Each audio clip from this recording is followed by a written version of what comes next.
queridos. Vale a pena o sacrifício de enfrentar a chuva e o frio e a gente poder congregar juntos aqui. E à medida que a gente está junto e a gente afirma que nós cremos nesse Deus e que Ele é nosso Senhor e que Ele é nosso Rei, e reconhecemos nossa limitação e nos humilhamos diante dEle, reconhecendo que nós somos pequenos e quão grande Ele é, isso fala muito forte no nosso coração. E por mais que esteja 16 graus aqui dentro, é o que aponta o termômetro ali, a gente se sente aquecido no coração, porque nós não estamos sozinhos. O Senhor está com a gente, não importa qual é a situação, luto, desemprego, falência, desentendimento, traição, o Senhor está com a gente. Ele é um grande Deus, coisa boa. Vou embora? Não, eu tenho uma coisa para falar para vocês ainda. Nós começamos um estudo baseado no livro de Atos e nós demos um nome para essa série de mensagens chamada Igreja em Movimento. Em Atos, a igreja começa, ela nasce, ela surge, ela como uma semente, ela germina. Nasce algo novo. Os discípulos entusiasmados com a ressurreição de Cristo já queriam contar para todo mundo que Ele estava vivo. E aí Jesus diz: esperem um pouco, vocês precisam receber o Espírito Santo. E quando vocês receberem o Espírito Santo, vocês serão minhas testemunhas em Jerusalém, Judeia, Samaria e os confins da terra. E ali no início do livro de Atos nós percebemos esse mover. Antes Jesus estava entre nós, aqui vivia entre os discípulos. Jesus caminhava entre nós, Ele ministrava, Ele ensinava, Ele comia, Ele dormia, Ele chorava. Aí Jesus vai para o céu, e aí vem o Espírito do próprio Deus, o Espírito Santo. O Espírito Santo então vem não mais para ficar entre nós, mas a habitação dele é em nós. Essa é uma mudança que acontece a partir do início do livro de Atos. O próprio Deus habitando no coração e na vida de cada crente.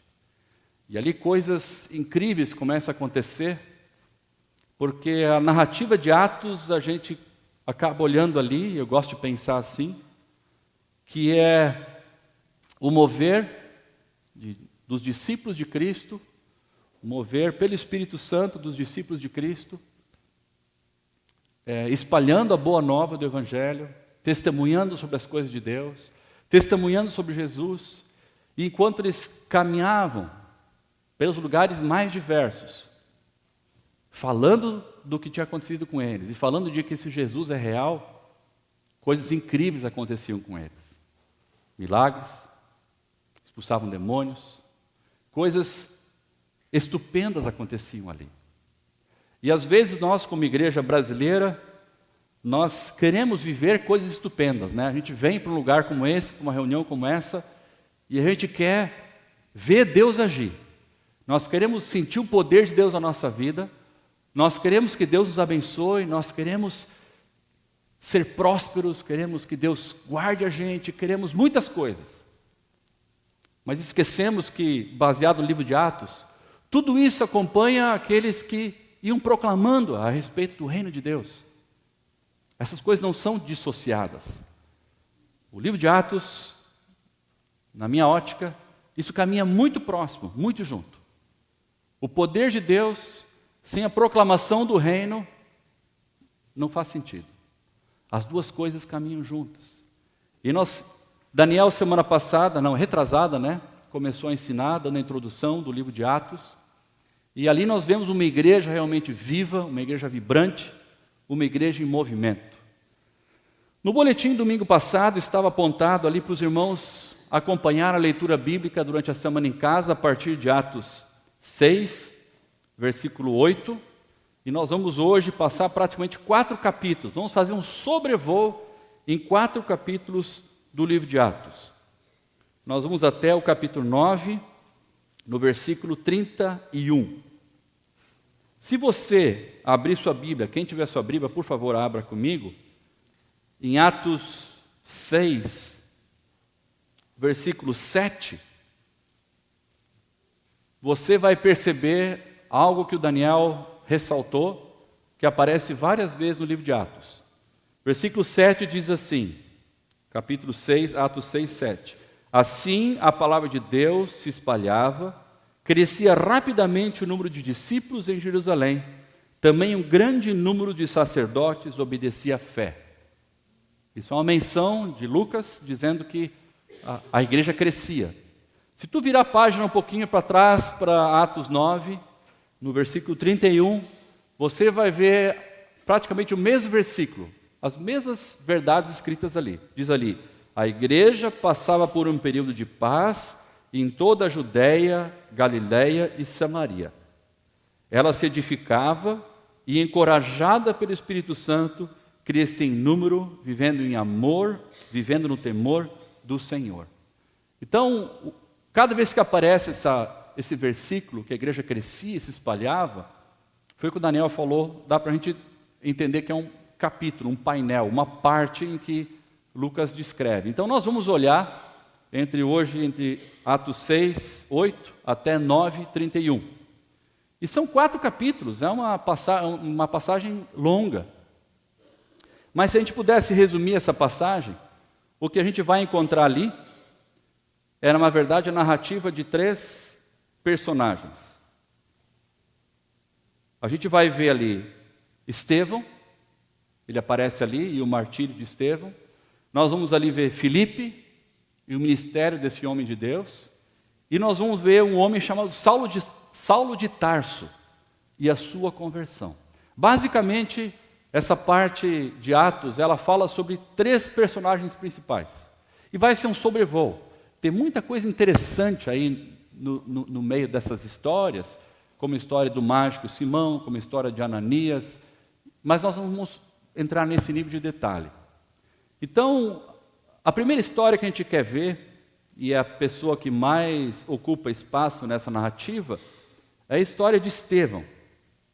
Estevão havia sido escolhido pelo povo como homem cheio do Espírito Santo. Se você dá uma olhadinha aqui nas características que eu coloquei, ali diz que ele era um homem cheio de fé, ele era um homem cheio do Espírito Santo, ele era um homem cheio de graça e do poder de Deus, ele realizava grandes maravilhas e tinha sabedoria. Acompanhe comigo a partir do versículo 8 do capítulo 6, eu quero ler alguns versículos com os irmãos, só para a gente se localizar. Estevão, homem cheio de graça e do poder de Deus, realizava grandes milagres, grandes maravilhas e sinais entre o povo. Contudo, levantou-se oposição dos membros da chamada Sinagoga dos Libertos, dos judeus de Cirene e de Alexandria, bem como das províncias da Cilícia e da Ásia. Estes homens começaram a discutir com Estevão, mas não podiam resistir à sabedoria e ao espírito que ele falava. Era um homem sábio. Os religiosos que estavam junto com ele ali, contra ele tentavam contra-argumentar, mas os caras estavam perdendo. Porque a sabedoria de Deus estava com esse homem. Havia um temor desse homem por Deus. E esse homem tinha sido recém-escolhido pelo povo, né, e abençoado pelos apóstolos como um homem de Deus. E esse homem acaba, então, dando testemunho daquilo que Deus fazia. O pessoal começou a olhar para ele, ainda em Jerusalém, eles estão ali em Jerusalém, e dizer, não, esse cara é maluco. Esse cara fala sobre Jesus, fala sobre o Messias. E o grande desafio de Estevão foi enfrentar os religiosos da época. O tema principal de Estevão, se você virar a página um pouquinho para trás, você vai ali no versículo 39, ele começa a relatar toda a história do povo de Israel, desde Abraão. Ele vem vindo, fala sobre Moisés, sobre Abraão, sobre vários acontecimentos, Mas aí chega num ponto que Estevão dá uma confrontada nos religiosos e diz assim: mas nossos antepassados, eles se recusaram a obedecer a Moisés. Ao contrário, rejeitaram-no em seu coração, voltaram para o Egito. O que ele estava dizendo aqui? Deus tinha levantado um líder que estava conduzindo o povo, tinha libertado o povo do Egito, mas o povo não queria obedecer esse líder que Deus havia colocado ali. No coração deles, lá no íntimo, aquele povo estava com saudade do tempo da escravidão, do Egito. Eles não estavam de coração naquilo que Deus estava planejando para eles. Quando Estevão chega nesse ponto do discurso, os caras começam a ficar enfurecidos. Havia muita gente com ele, líderes religiosos, mestres da lei, e ele começa a discutir com eles. Mas Estevão, o homem cheio de espírito, indo contra aquilo que os judeus achavam que era a fé completa, porque me parece, alguns comentaristas acham que os judeus naquele tempo achavam que a fé judaica já era suficiente. Eles tinham bastante regras, eles tinham as sinagogas, havia os mestres, os escribas, eles tinham os comentários ali da lei, estava tudo funcionando bem. Eles não precisavam de nada de novo. Uma mudança radical. Jesus acabara de ser morto. Essa fofoca de que ele tinha ressuscitado e de que ele havia sido elevado aos céus, e os caras não estavam aceitando isso muito bem. E esses caras estavam contra Estevão. E aí, Estevão começa a falar sobre Jesus, e aí no versículo 51, Estevão olha para aqueles homens e fala assim: povo rebelde e obstinado de coração e de ouvidos, vocês são iguais aos seus antepassados, aqueles que rejeitaram Moisés. Sempre resistem ao Espírito Santo. Quer dizer, havia algo que o Senhor estava fazendo, havia um mover do Espírito Santo ali, havia sinais e maravilhas sendo feitos ali, mas eles olhavam aquilo ali, eles eram cegos, duros de coração, obstinados. Estevão foi um cara que olhou o sistema religioso daquela época e combateu corajosamente aqueles religiosos da época. Ele disse: não é por aí. Isso não funciona. Tudo isso que vocês fazem é para preencher o vazio no coração de vocês. É lei, é morto. Obstinados de coração e de ouvidos, resistem frontalmente àquilo que Deus está fazendo. Resistem àquilo que na frente deles estava acontecendo. E ali naquela altura do campeonato, uma multidão estava ao redor de Estevão, e nós conhecemos a história. Estevão acaba morrendo apedrejado. Foi martirizado. E ele disse no versículo 56, vejo os céus abertos e o Filho do Homem em pé à direita de Deus. Mas, 57 diz assim, todos os que estavam ali taparam seus ouvidos e dando fortes gritos, lançaram-se todos juntos contra ele, arrastaram ele para fora da cidade e começaram a apedrejá-lo. As testemunhas deixaram seus mantos aos pés de um jovem chamado Saulo. Enquanto apedrejavam Estevão, este orava: Senhor Jesus, recebe o meu espírito. Então ele caiu de joelhos e gritou em alta voz: Senhor, não consideres eles culpados deste pecado. E tendo dito isto, ele adormeceu ou morreu ali apedrejado. Um homem de coragem, eu não sei se alguém de nós que teria uma coragem dessa. Morrer apedrejado é morrer aos poucos, é morrer devagar. Salvo uma pedra certeira pudesse acertar a tua têmpora e tu desmaiar na hora, mas é uma morte terrível. Agora esse homem, cheio de poder de Deus, olha as características ali, tinha fé, cheio de espírito, cheio de graça. Esse homem, ele tinha certeza daquilo que ele estava fazendo. Ele não tinha dúvida de onde ele iria. E alguns comentaristas, quando você vê aqui que ele disse no 57 que o Filho de Deus, o Filho do Homem estava em pé à direita de Deus, A gente sempre vê no Novo Testamento e no Antigo, no Novo Testamento, Jesus sentado ao lado do Pai, à destra do Pai, não se diz assim? Nesse momento, a curiosidade nesse texto é que Jesus estava de pé, de pé. Alguns acham que assim como Estevão estava testemunhando de pé a respeito desse grande Deus que enviara Jesus, Jesus também estava de pé diante de Deus, testemunhando: esse é meu filho, Pai, pode receber ele, logo ele vem para cá.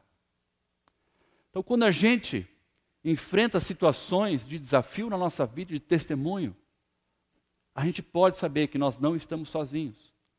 O poder de Deus está com a gente. Estevão é o primeiro personagem que aparece aqui, nessa narrativa bem longa, e ele termina morrendo. Uma morte lenta, uma morte para assassinos, para blasfemos, uma morte terrível. Agora, que testemunho forte desse homem. Que vida a ser imitada. Poucos de nós talvez tivessem essa coragem de dizer: não pode tirar pedra. Eu vou até o fim, eu não vou negar esse Cristo. O que esse homem tinha? Agora, interessante que no meio do apedrejamento ali, no meio daquela confusão toda, fora dos portões da cidade, aparece um jovem, parado, observando, e o pessoal jogava os casacos, e ele segurava os casacos. O nome dele era Saulo. Aquele jovem observava tudo aquilo que acontecia. Mais tarde ele vai aparecer na narrativa de Atos. O segundo homem que a gente vê aqui é Filipe. Queria que vocês abrissem suas Bíblias para o capítulo 8 de Atos. A partir do versículo 4, aparece Filipe. É necessário dizer que aquilo que aconteceu em Jerusalém com Estevão mexeu muito com o judaísmo, mexeu profundamente com o cristianismo, porque é muito provável que os judeus e os líderes religiosos daquela época ficaram muito surpresos com a coragem de Estevão.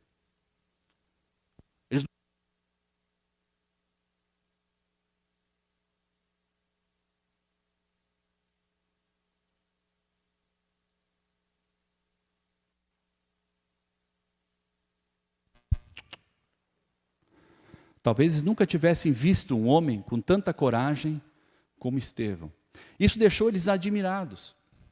Provavelmente na sinagoga, os mestres e o pessoal que cuidava da lei judaica se reuniram e disseram assim: olha, a gente tem que acabar com isso. Porque se isso virar moda aqui em Jerusalém, a nossa fé, o judaísmo está sendo colocado em xeque. E o que esses caras fizeram então? A Bíblia diz que, naquela ocasião, capítulo 8, versículo 1, desencadeou-se grande perseguição contra a igreja em Jerusalém. Todos os cristãos foram dispersos, e pelo que o texto diz, com exceção dos apóstolos, ficaram na região ali. O pessoal passou para a Judéia, para Samaria, e alguns sepultaram Estevão, dispersos para Judéia e Samaria. Alguns homens piedosos ainda sepultaram Estevão, e fizeram por ele grande lamentação. E aparece de novo Saulo, por sua vez, devastava a igreja, indo de casa em casa, arrastava homens e mulheres e os lançava na prisão. Não parece muito coerente, né, o que a gente acabou de ler, de que a palavra de Deus se espalhava, nós lemos lá no início, crescia rapidamente o número de discípulos em Jerusalém, e também um grande número de sacerdotes obedecia à fé, e de repente a igreja é perseguida, de repente o pessoal é agredido, de repente o pessoal é espancado, de repente o pessoal é mandado para fora da cidade, e o pessoal foge com o que tem, com a roupa do corpo, e desaparecem, Judéia e Samaria. Mas havia uma estratégia de Deus por trás de tudo isso. Aparece então aqui um homem chamado Filipe, e esse Filipe, o que nós sabemos de Filipe? Os que haviam sido dispersos, diz ali versículo 4, pregava a palavra por onde quer que fossem. Indo Filipe para uma cidade de Samaria, ali lhes anunciava a Cristo. O testemunho não parava. Filipe saiu de onde estava, Jerusalém, mas ele continuava testemunhando. Quando a multidão ouviu Filipe e viu os sinais miraculosos que ele realizava, deu unânime atenção ao que ele dizia. Os espíritos imundos saíam de muitos, dando gritos, e muitos paralíticos e mancos foram curados. Assim houve grande alegria naquela cidade. Vocês percebem aqui essa sequência? O evangelho é pregado, há um testemunho destemido do poder de Deus, de que Jesus havia vindo, de que havia um Deus que enviou seu Filho, Jesus, e que esse Jesus era vivo, Jesus era um Deus real.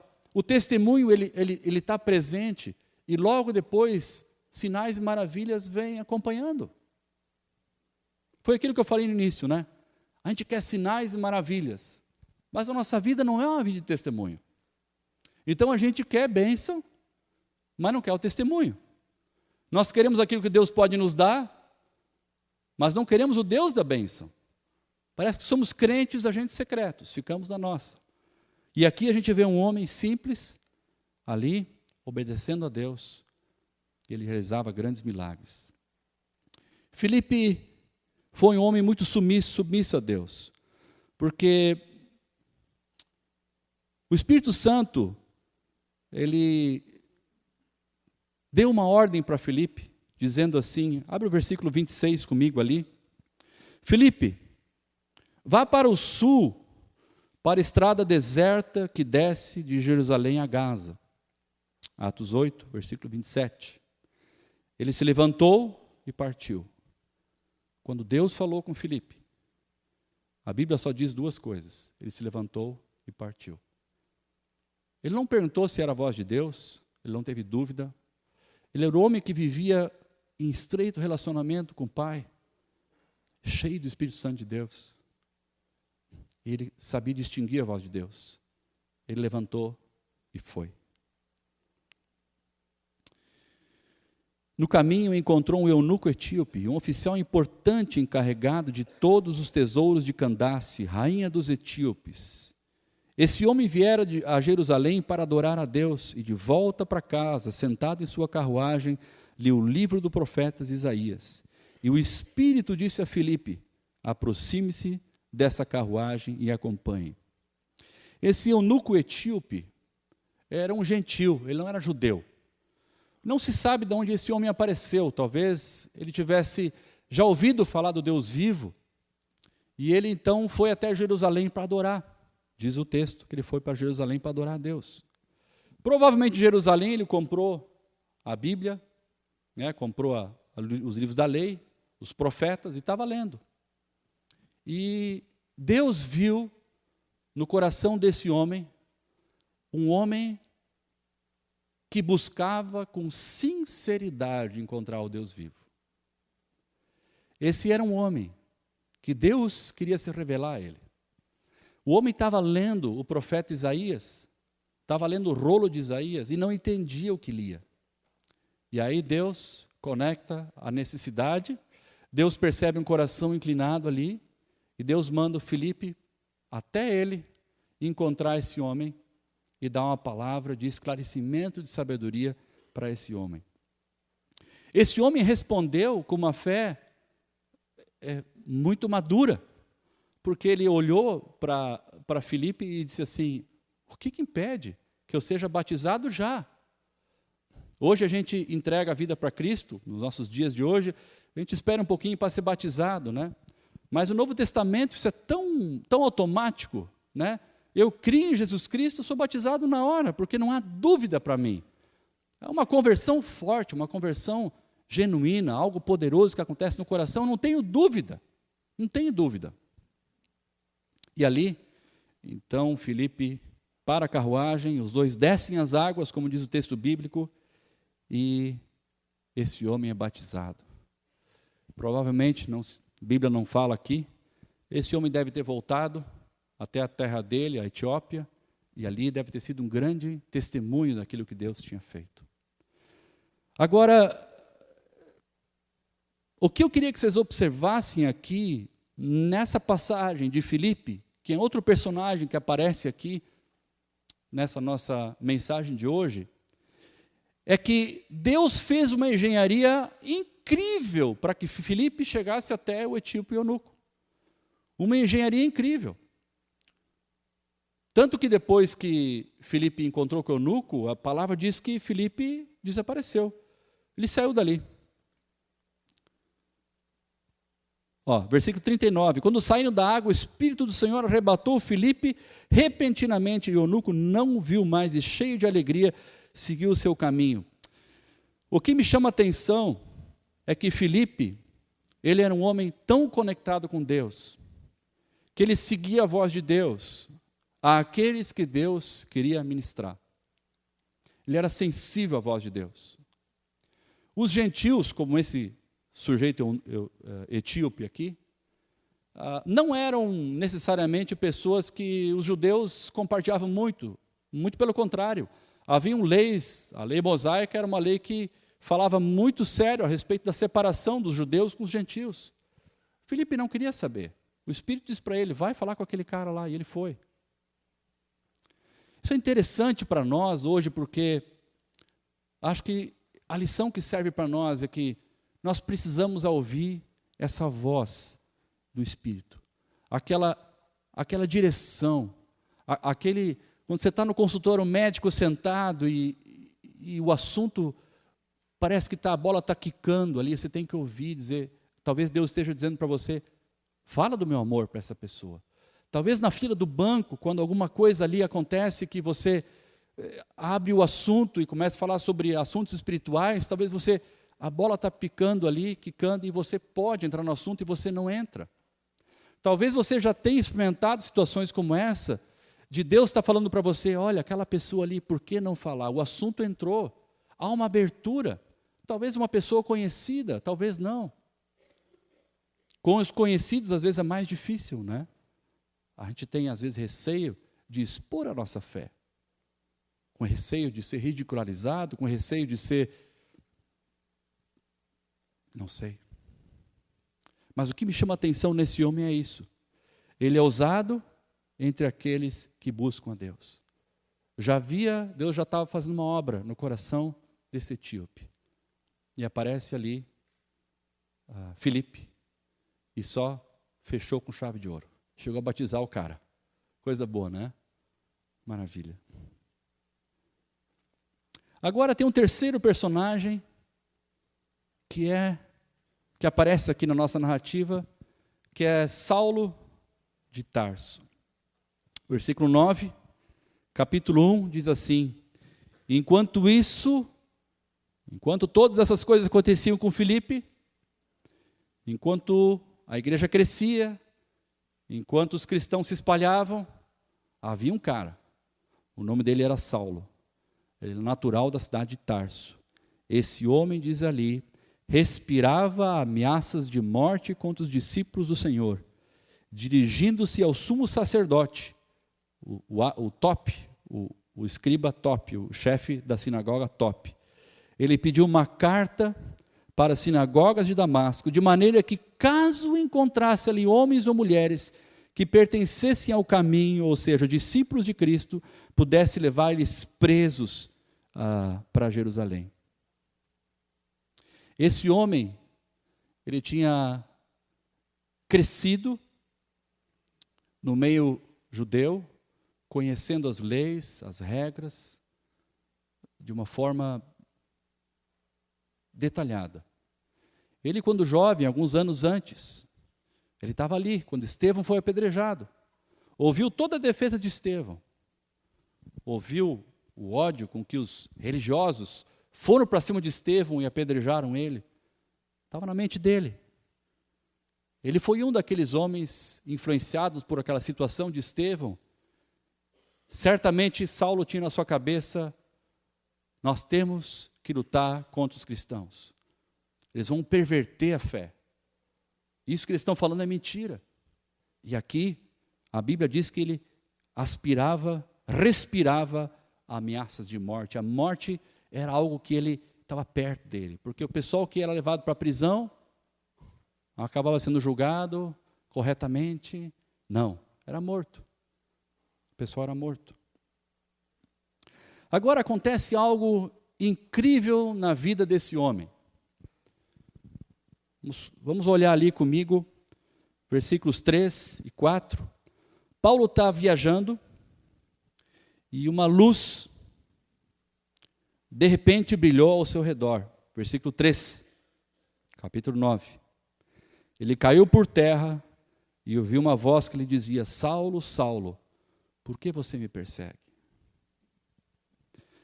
A Bíblia diz no capítulo 26 que essa voz que Saulo ouviu era na sua língua materna, era em aramaico. Ele ficou assustado, porque alguém em aramaico, que ele não sabia de onde, havia falado com ele.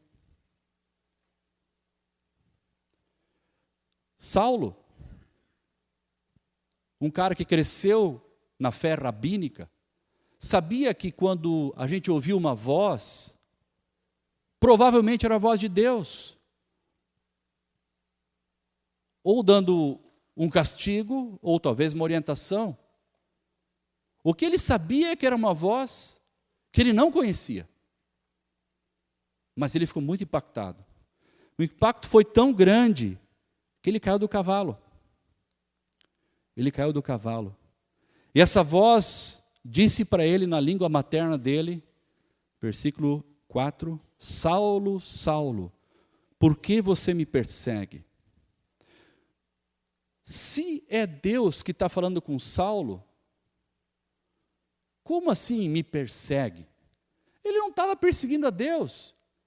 Na mente religiosa dele, ele estava fazendo algumas coisas, algumas atitudes que colaboravam com aquilo que Deus queria, com a vontade de Deus.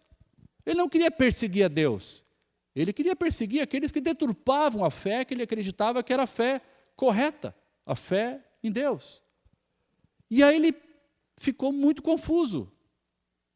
Por que me persegue? Eu não estou perseguindo Deus. E a voz continua. Saulo perguntou, quem tu és, Senhor? E aí Jesus responde para ele, eu sou Jesus, a quem você persegue. Veja, Jesus não estava dizendo que ele estava perseguindo os discípulos de Jesus. Jesus estava dizendo que ele estava perseguindo a ele próprio. Talvez Saulo, nessa altura do campeonato, também tivesse ficado meio sem entender, mas eu não persigo a Deus, eu não persigo a Jesus, eu estou perseguindo os discípulos do caminho. Mas aqui a gente entende que Jesus e os seus discípulos são um corpo, como a Bíblia fala. Mais tarde, Paulo, na carta aos Coríntios, vai explicar que nós somos um corpo. Nós somos uma unidade.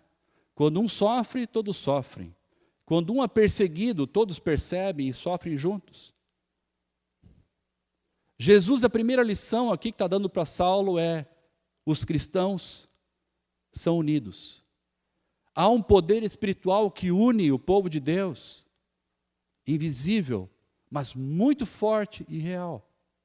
E quando você persegue a um deles, Jesus está dizendo para Saulo, você está me perseguindo, cara.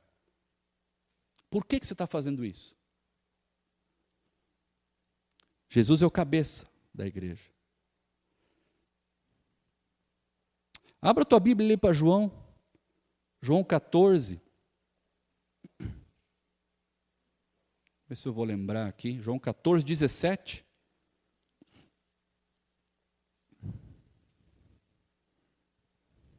Aqui é Jesus, antes de Jesus morrer, ele está tendo um tempo com os discípulos ali. E nesse capítulo ele está falando sobre a vinda do Espírito Santo.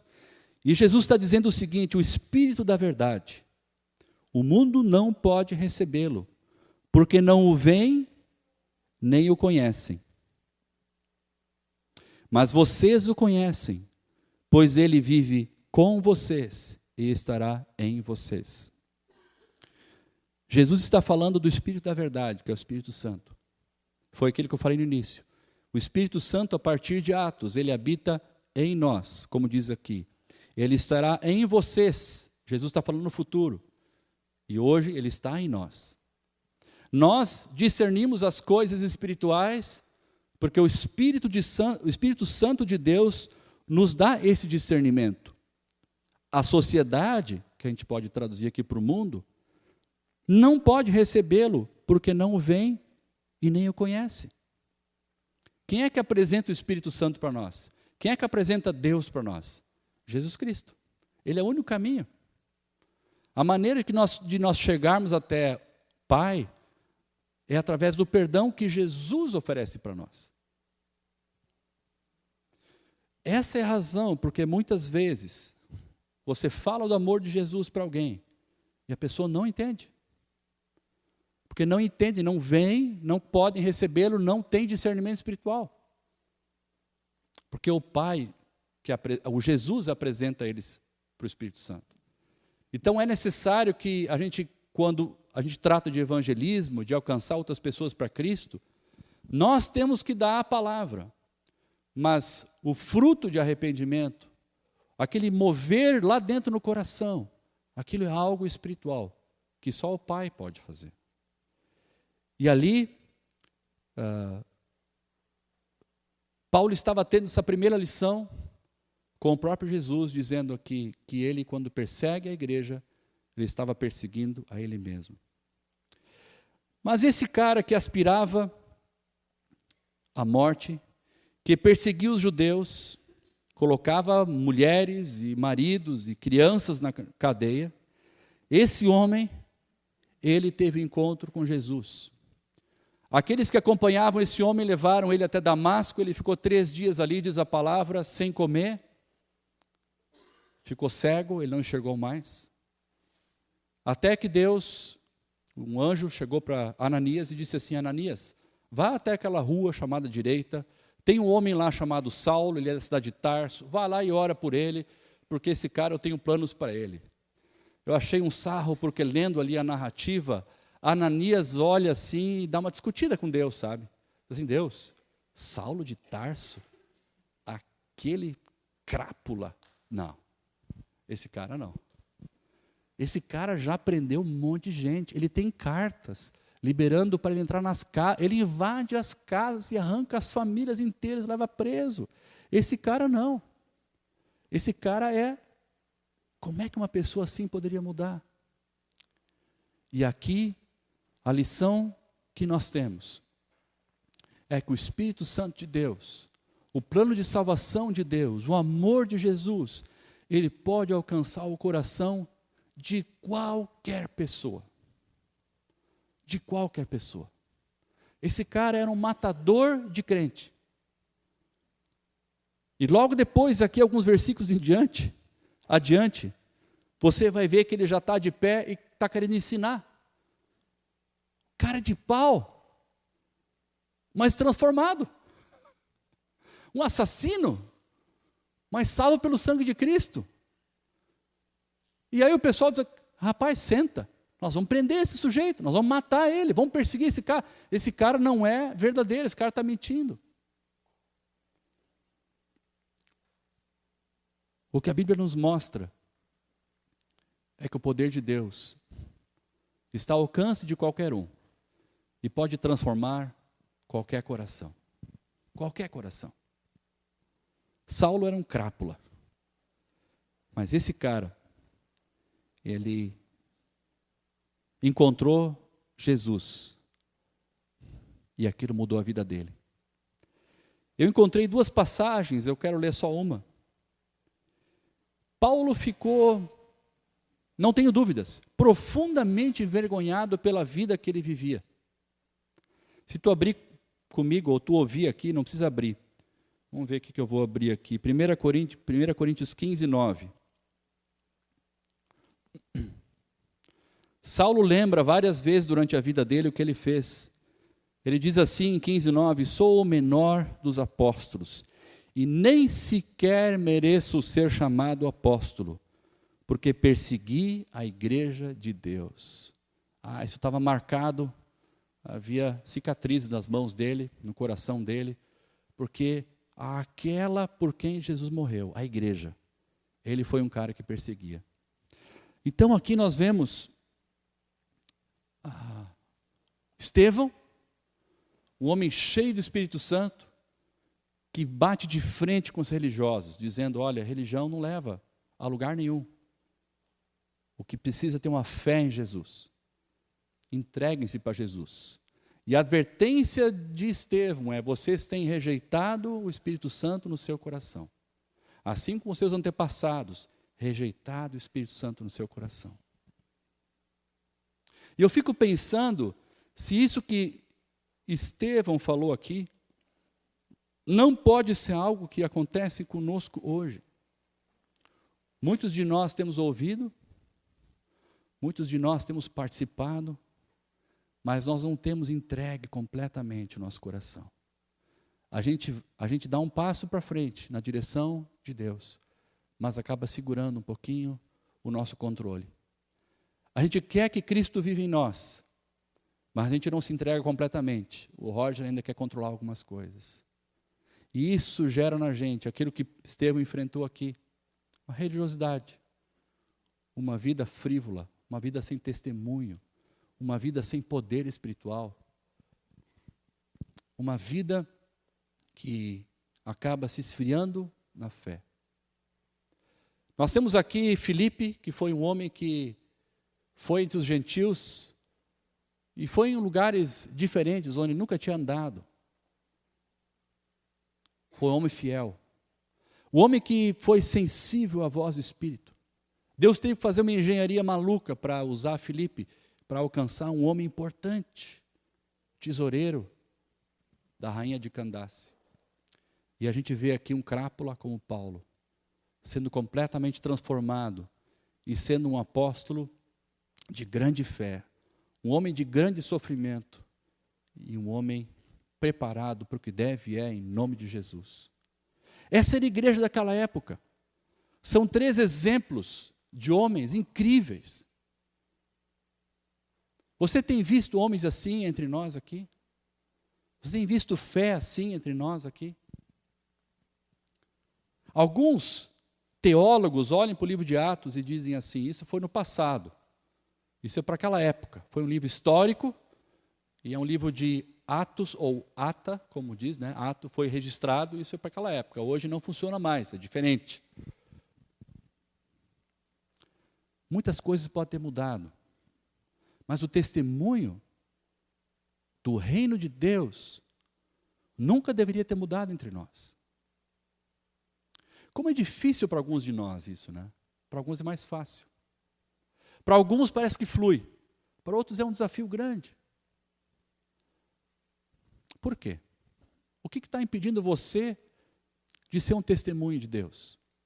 Porque o versículo que termina nessa narrativa aqui, diz assim, e a igreja passava por um período de paz em toda a Judéia, Galiléia e Samaria. Havia paz. Ela se edificava, as pessoas cresciam no conhecimento de Deus, na palavra de Deus. E ela era encorajada pelo Espírito Santo. O próprio Deus dizia, vão em frente, eu estou com vocês. Lembra a minha promessa? Eu não esqueci. Sejam minhas testemunhas, e eu serei com vocês. E crescia em número a igreja, vivendo no temor do Senhor. Temor do Senhor, a alegria no Senhor, a obediência no Senhor, liberdade no Senhor, porque no momento que nós cremos no Senhor, nós somos livres de qualquer dogma, de qualquer coisa que nos aprisione, do pecado que nos assedia. O diabo não tem mais controle sobre nossas ações, a gente é livre. A gente pode levantar a mão no louvor e pular de alegria, porque nós somos um povo livre. A igreja crescia vivendo no temor do Senhor. Nós temos entre nós algumas pessoas que têm tido experiências legais com testemunho. Nós temos tido entre nós o privilégio de, ultimamente, poder, além de testemunhar do amor de Jesus e levar as pessoas até Cristo, de participar também no batismo. Os últimos 3 batismos, eu acho, né, Daniel? Aquelas pessoas que levaram outras a Cristo puderam também levar elas até as águas e batizar as pessoas. E que festa que é! Quem lembra do nosso último batismo, dos últimos 2 batismos, é um momento especial. E tem alguém aqui que eu queria chamar aqui à frente, que é uma grande mulher, a Rosane. E ela é uma mulher que tem sido usada por Deus. A Rosane trabalha como policial e desde que ela se entregou para Cristo, a Rosane tem sido alguém cujo testemunho lá na delegacia, sobe aqui, Rô, tem sido um testemunho que tem levado algumas pessoas a Cristo. Nem vou falar muitas pessoas, mas está perto de muitas já, né? Vem aqui. É. E a vida da Rô me inspira. Nós já conversamos várias vezes, eu e a Rosane, e a Rosane tem sido alguém que ela tem tido desprendimento, assim, no testemunho dela por Cristo, sabe? Não sei se Rosane é um Estevão, que foi apedrejada lá na delegacia alguma vez, talvez sim, né? Apedrejada verbalmente, né? Não sei se ela, como o Felipe, assim, ela é aquela pessoa que tem aquele discernimento espiritual que, eu vou falar com aquela lá, acho que aquela ali está triste, aquela ali está precisando de uma palavra, talvez sim, né? Mas eu queria que a Rosane contasse um pouquinho para a gente, especialmente como é que foi que ela chegou na Simone. Porque eu sei que a Simone é um fruto da vida, do testemunho da Rosane. Vem aqui, Simone, vem junto aqui. Quero conversar com vocês duas. A Nívia também, colega? Vem cá então, Nívia, também junto. Vocês se abraçam as três aqui, ninguém fica com medo que ninguém morde aqui na frente. Eu acho bacana isso, alguém que, do seu meio, de uma forma tranquila, consegue falar do amor de Jesus. O fato é que eu conheci a Simone, vocês já sabem, já contei, no meu grupo pequeno. A Simone chegou um dia lá com o Clayton, no meu grupo pequeno, a Rô tinha ligado já, vai um casal no grupo de vocês. Que joia, tal. E chegou a Simone lá, fruto do testemunho da Rosane, né? E a partir dali, Deus começou a fazer uma obra no casal, na Simone e no Clayton. Hoje eles participam do nosso grupo, frequentam, já foram batizados, né? E eu queria saber como é que foi isso, Rô. Como é que tu chegou na Simone? Depois eu queria saber da Simone, como é que tu recebeu essa palavra da Rô, né? Se demorou, se foi rapidinho. Conta para nós um pouquinho. Boa noite. No ano que eu me converti, eu tive o privilégio de uma outra colega ter se convertido. Então, Deus faz tudo perfeito, né? E em seguida a gente se encontrou e começou a falar muito de Cristo uma com a outra. E Deus tocou no coração primeiro da outra colega, a Vanise, que a gente tinha que falar para os outros. E aqui também eu ouvi na igreja que a gente tinha que falar para os outros. E eu conversei com Deus e disse, mas a Vanise sabia, ela já começou a conversar com a Simone. E eu não tinha essa ousadia, eu não sabia como fazer isso aí. Aí Deus falou no meu coração, eu vou te capacitar. E a primeira coisa que ele fez, eu lembrei da Tante Mime, que entrava no ônibus e entregava um folhetinho para pessoas estranhas. Poxa, se ela pode entregar para uma pessoa estranha, por que eu não posso dar para um colega? E assim começou, com pequenas coisas, né? E eu dizia, mas Senhor, eu queria falar, mas eu não sei falar. Me ajuda. E eu acho que as coisas mais importantes é a gente orar e estar disposto que Deus atue por meio da gente, né? Tá com o coração aberto para isso. A Vanise, nós começamos também a fazer um pequeno grupo lá na delegacia, eu, a Vanise, a Simone e mais uma pessoa que era servente, e a gente ouvia as fitas do culto daqui. E a Vanise foi embora para Tamandaí, conversou com a Simone e disse, Simone, tu fica perto da Rô, porque ela vai te ensinar de Cristo. E disse para mim, Rô, tu fica perto da Simone, porque ela é responsabilidade tua como cristã agora. E eu disse, Senhor, como é que eu faço isso? E daí foi o dia a dia que Deus vai ensinando e vai dando criatividade também, porque aqui nós, na igreja também, é uma igreja que nos ensina, que está sempre disposta doutrinariamente a nos ensinar. E nós temos o privilégio de conviver com essa missão, que é o PV Sul, onde também eu aprendi muita coisa com criatividade de evangelismo. E assim começou. Quando teve o Vida com Propósito aqui também, foi algo que eu senti. Eu digo, não, mas eu tenho que falar para mais gente. E daí eu não deixei de falar só para dentro da nossa delegacia, comecei a falar para todo o departamento. Foi mais ou menos assim. Tu lembra da primeira vez que tu falou com ela? Como é que foi a tua primeira abordagem? Tu lembra, Simone, a primeira abordagem dela? Tu tem que entregar a tua vida para Cristo. Foi assim que ela falou? Não. Foi mais suave um pouquinho. A Rose mais suave? A Rô tem um testemunho forte. Tu lembra como é que foi a primeira vez que tu chegou nela? Foi no pequeno grupo, então, que vocês se conheceram, se encontraram? Vocês são colegas há quanto tempo? 20 anos. 20 anos trabalham juntos. E quanto tempo desde o primeiro contato com a Simone até que a Simone entregou sua vida para Cristo? 12 anos. Puxa vida. Que coisa. Valeu a pena, né, Simone? Como é que foi esse processo aí? Conta para nós como é que foi o processo de ouvir a primeira vez sobre Jesus, considerar essa possibilidade, tu compreendia isso, não compreendia, tu aceitava bem isso ou tu não gostava de ouvir isso? Como é que foi esse processo para ti? Olha, boa noite. Parecia que eu não entendia, né? Porque como todo mundo, né, fora aqui da igreja, todo mundo se entende cristão, sabe? Então, assim, elas falavam, eu prestava atenção, assim, mas eu não conseguia, sabe, entender, sabe, botar em prática aquilo. Então eu mais observava, né? Eu observava elas, questionava, e aí eu vinha com as minhas teorias lá, né, humanísticas, né? Daqui a pouco elas, tá, mas onde é que está isso na Bíblia? Jesus falou isso? E eu ficava pensando, vou procurar, né? Isso aí levou 12 anos para eu aprender, né? Mas valeu muito a pena, assim, porque eu lembro do meu batismo aqui, eu tinha esquecido toda a minha vivência com a Vanise, e ela veio no meu batismo. Quando eu vi ela sentada aqui, eu lembrei, assim, sabe, a Rosane ali, foi meus últimos convívios, foi com a Rosane esses últimos 12 anos, né, mais. Aí eu lembro, assim, como se fosse hoje a Vanise me dizendo, eu sei que tu é muito diferente da Rô, vocês têm as suas diferenças, mas confia nela, ela é a tua melhor amiga, ela vai te ajudar nessa caminhada. E aquilo ali voltou assim para mim como se fosse hoje, sabe, ouvindo ela falar. E a Rosane tem sido na minha vida assim uma grande luz, sabe? Eu questiono ela bastante, eu incomodo ela bastante, eu sou um inferno na vida dela, mas eu tenho aprendido muito, sabe? Eu sou muito grata a isso, porque ela me ensinou a ter esse tesouro na minha vida, sabe? Hoje eu me sinto uma herdeira de Deus, sabe? Porque é inexplicável. Que bom, muito bom ouvir esse testemunho. Eu sou prova, né, das transformações que Jesus tem feito na vida da Simone, do Clayton, da família toda, e da fé real que tem nascido no coração deles, né? Os testemunhos no grupo pequeno que a gente conta, né? Alguns a gente não pode contar aqui, porque é do grupo pequeno só, mas a gente é prova daquilo que Deus tem feito ali. Tu também trabalha junto com elas, né? Tu também é convertida já? É? Antes da Simone ou depois da Simone? Bem antes. Também é fruto do trabalho da Rô? Como é que foi, Rô? A Nívia se criou numa igreja batista, né? E depois de um tempo ela se afastou.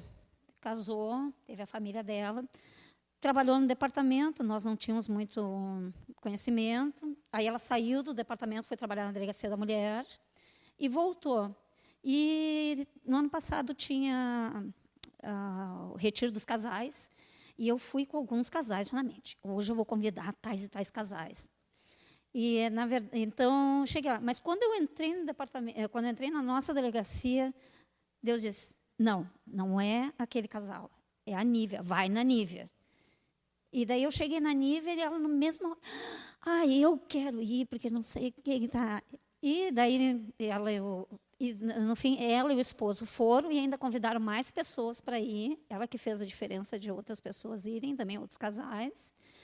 E dali nasceu uma amizade maravilhosa e a gente tem desenvolvido também a nossa caminhada cristã juntas, né? E o bonito é de ver as duas também, porque agora eu converso com elas, é um discipulado meio informal com as duas, e as duas reproduzem para as outras, a quem eu não tenho, que não aceitam que eu me aproxime para falar de Cristo. Obrigado, gurias, pelo testemunho de vocês. Quero orar por vocês ainda, se vocês descerem. Vocês viram que é algo muito simples, algo orgânico. A fé, a expressão da nossa fé, precisa ser algo natural. Precisa ser algo que flui do nosso cotidiano. Agora, como uma frase que eu aprendi com o Ed essa semana, o sábio, pastorzinho Ednardo, você não pode dar aquilo que você não tem. Você não pode dar aquilo que você não tem. Se você está cheio da presença de Deus, a presença de Deus transborda na sua vida, naturalmente.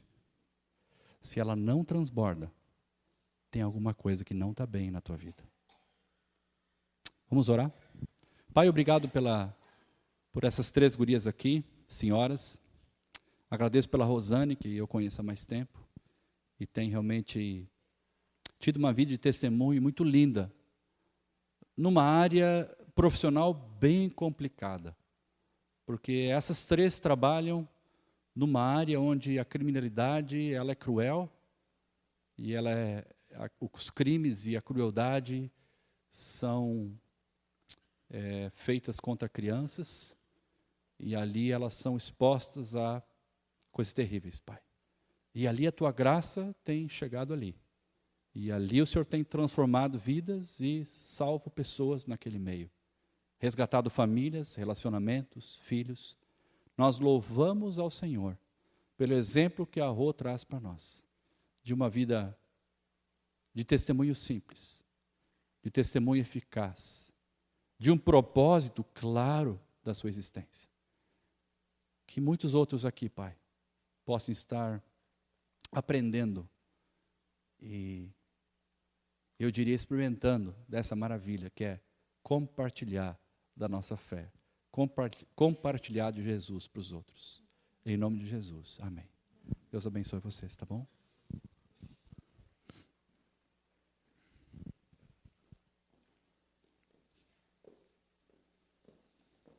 Esses dias eu fiz um negócio com um homem, uma transação comercial, e depois que estava concluído o negócio, eu estava na casa dele, eu falei assim, seu Tadeu, eu queria orar pelo senhor.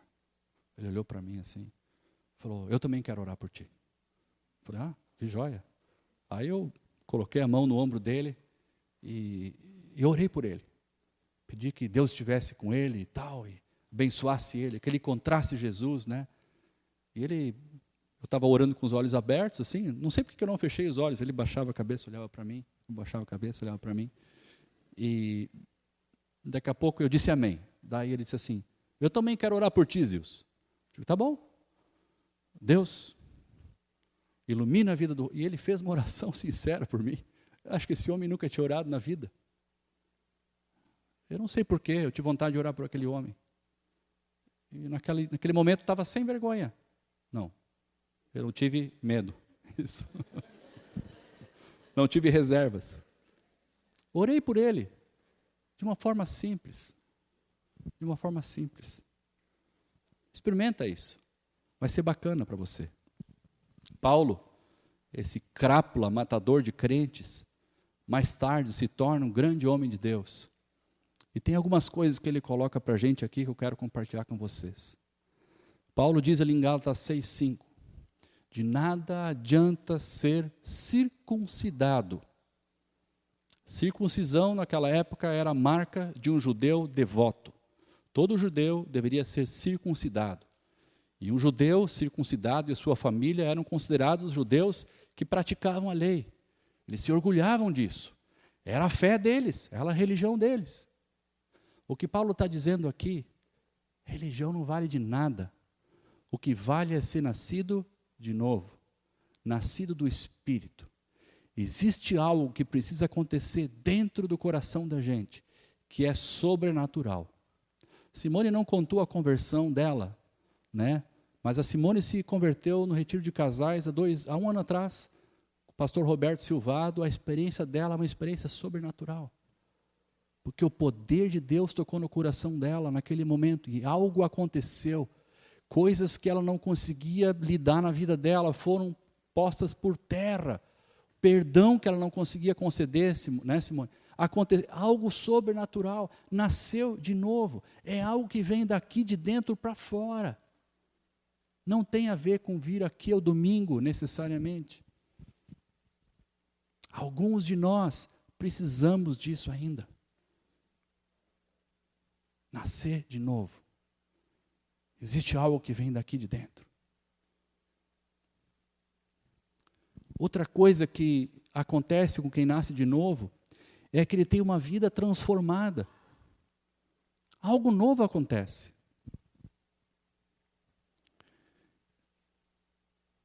conversando com alguns irmãos aqui, quando é que você se converteu? Não lembro.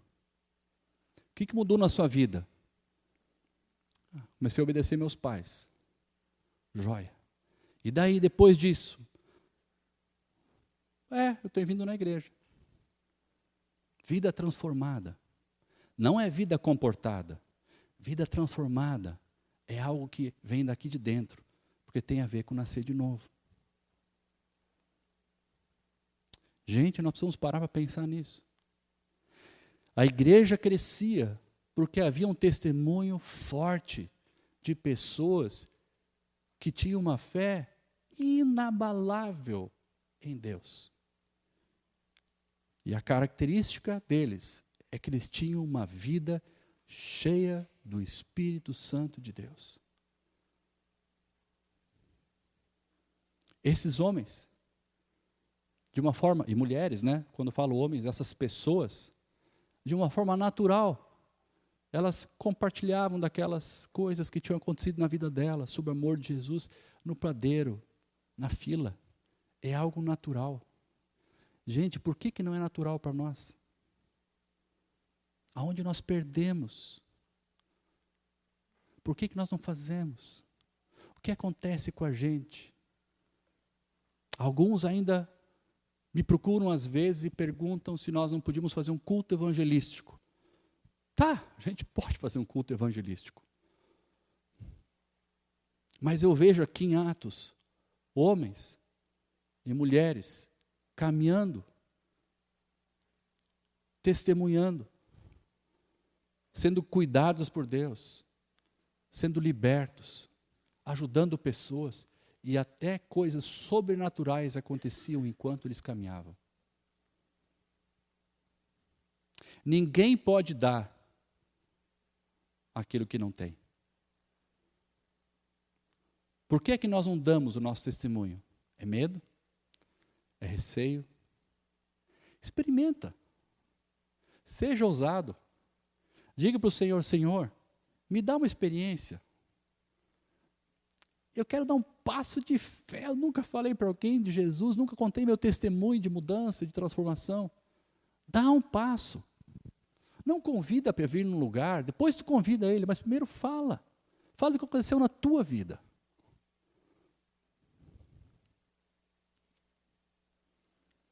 E a igreja passava por um período de paz em toda a Judéia, Galiléia, Samaria, em toda Porto Alegre, bairro Navegantes, e por que não no estado, né?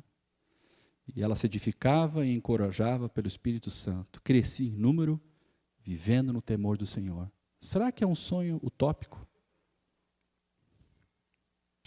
Vamos orar.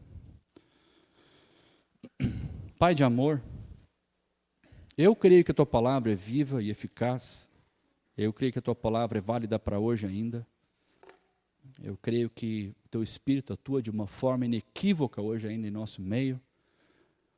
A Tua palavra diz que Tu és o mesmo Deus hoje, como foi outrora, e sempre serás o mesmo. Tu és um Deus imutável nos Teus preceitos, da maneira como Tu ages.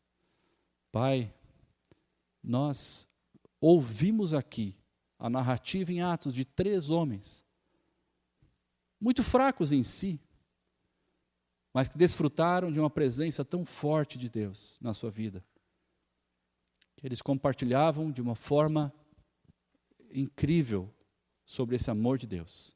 Estevão, então, é um exemplo assim que eu não entendo. O homem foi apedrejado e o rosto dele, diz a palavra, era como de um anjo. Tal era a tranquilidade dele, Pai. Às vezes a gente tem receio de abrir a boca, de ser mal entendido, de ser fruto de piada. Pai, Porto Alegre é uma cidade entregue ao inimigo. E Tu nos colocaste geograficamente nesta cidade e nós temos um propósito para essa cidade através da Tua atuação, do Teu Espírito, Pai. Nós precisamos, como igreja, compreender isso. E precisamos assumir a nossa responsabilidade e privilégio, Pai, de compartilhar do Teu amor para outras pessoas. Ó Jesus, usa cada um de nós. Às vezes a gente escuta isso aqui e recebe de uma forma tão pesada. E quando a gente está cheio da Tua presença, O compartilhar não é pesado. Ele é suave, ele é leve, ele acontece, ele flui. Ele é transformador para nós. Pai, ajuda a gente a nós sermos abençoados pelo testemunho que Tu queres que nós demos. Ó Pai, Tu disseste para Abraão naquele tempo: sê Tu uma bênção. Eu vou te abençoar, vou multiplicar a tua herança para que Tu sejas uma bênção. E essa palavra ainda é para nós hoje. As bênçãos que Tu tem nos dado, espirituais, são para que nós compartilhemos com outros também. Obrigado pela vida da Rô, pelo testemunho, e de tantos outros aqui que eu sei que tem uma vida de testemunho eficaz. Abençoa a nossa igreja, traz o Teu avivamento para nós, Pai, à medida que nós nos entregamos completamente ao Senhor, e deixamos nos encher com Teu Espírito, e deixamos com que o Senhor nos guie nos Teus caminhos, em nome de Jesus. Amém, Pai.